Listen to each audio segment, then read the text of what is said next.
The COVID crisis has caused havoc for our small businesses, but there is financial help and advice out there to help owners through these tough times.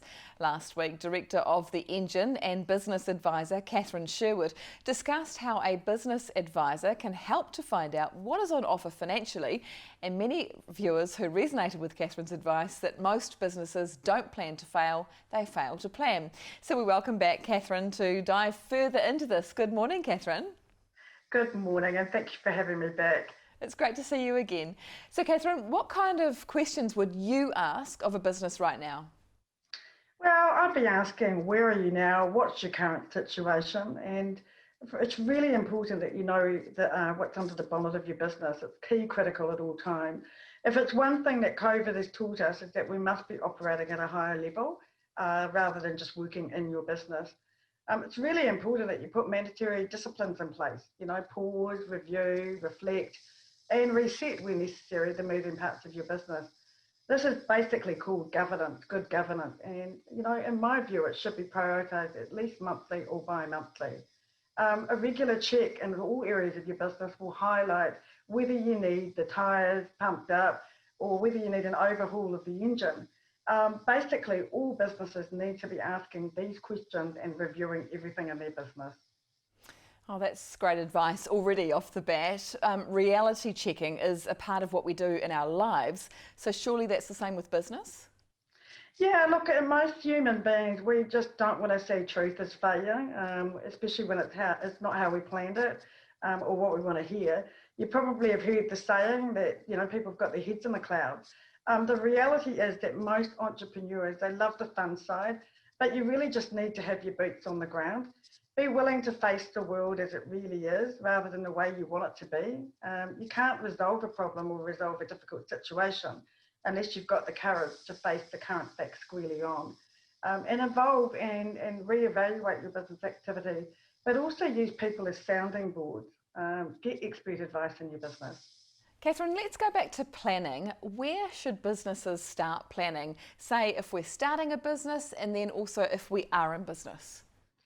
Yeah, well, look, there's two types of business plans at the moment, especially when you have a lot of unemployed people that are starting out in business. So the first type of business planning is actually have a plan to start your business. And the second one is actually to develop, to grow your business. As I said, many unemployed people are being encouraged to start their own business. They firstly need to build a business plan that encompasses everything about business, from financial position, market opportunity, risk, pricing, positioning, and more. Your business plan becomes a blueprint and provides the confidence to financiers, partners, and builds the confidence in affronting clients. From a business plan, that you need to develop strategy for each area. Well, most of the time it's overlooked. We develop a strategy at the beginning and then we just get on and do business. For example, it's really important to have a marketing strategy, not just from a point of view of just doing another strategy, but if you have build a website, you need a marketing strategy to know how to market it. There's so many websites out there, I call them a front door, that no one knows that they even exist because they didn't actually have the money or the foresight to market with them. For established businesses, start with forward planning your cash flow to see where the gaps are. It's really not an argument to not know. Outgoings stay the same in your cash flow. So unless we find ways to reduce outgoings, we need to forward plan income and then forward plan an action from that strategy. So equally important is to ensure that you plan to communicate with your customers and you keep everybody updated and your people. That's brilliant and very sound advice. It does sound like a huge investment of time to planning before we've got any money in the door, but I can totally see the importance. What about communication? Is that a given? Yeah, look, at the moment, crises, they come in different intensities. As recently reported in the news under the current lockdown, there's been a greater uncertainty along with increased stress and anxiety from people. A big problem I've seen is how it's prompted tunnel vision.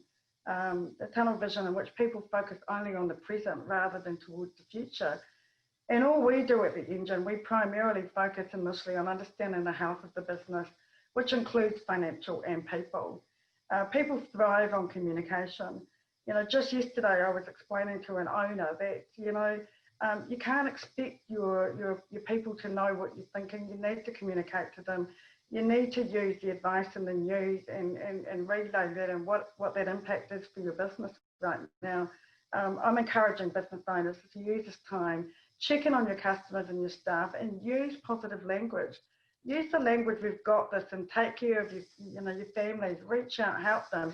Don't use the time to be selling to them. Get alongside them.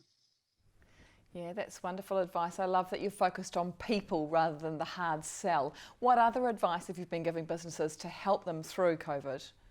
Well, I keep coming back to the here and now. There's no point looking at historical, and there's no point planning too far into the future. As I said, get close to your business, get close to your people, and seek out advice and support from experts. There's many books that will tell you that, a crisis has a life cycle and you've got to work through it. I recently read that COVID-19 crisis has been framed as resolve, resilience, return, reimagination, and reform, all the R words. But for many years, I've been planning business continuance in business. Plan for disruption, test it, pause, review, reflect, and reset. But most of all, as a business owner, take the time out for you. This is a valuable pause. And the really most important thing, and most people don't realise, is that when you pause, you get clarity.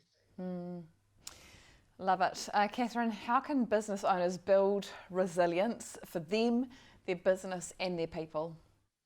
Well, coming back to positive speaking, the more attention that you can positively frame information, the more often it doesn't erode trust. When you use negative information, you feed negativity. So as previously said, communication is key. Keep it simple, keep it frequent, keep it clear, and focus on the facts. Be transparent, involve everyone, let them have a say, demonstrate your own vulnerability. Last week I said it can be lonely at the top. We at the Engine will ensure you're not alone. We're here to help you.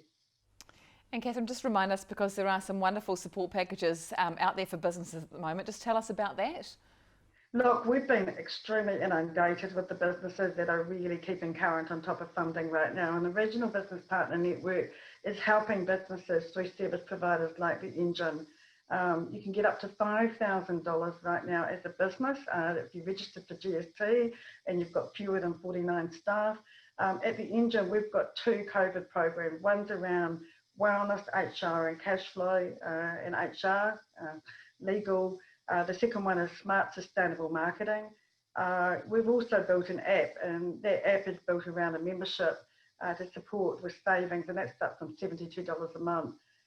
With the Engine, I can guarantee you we'll have you with your boots on the ground when working with us. But more importantly, we'll also put that spring back in your step. Thank you, Catherine. Nice to see you. Thank you. And to get in touch with Catherine and her team at The Engine, go to the website theengine.biz.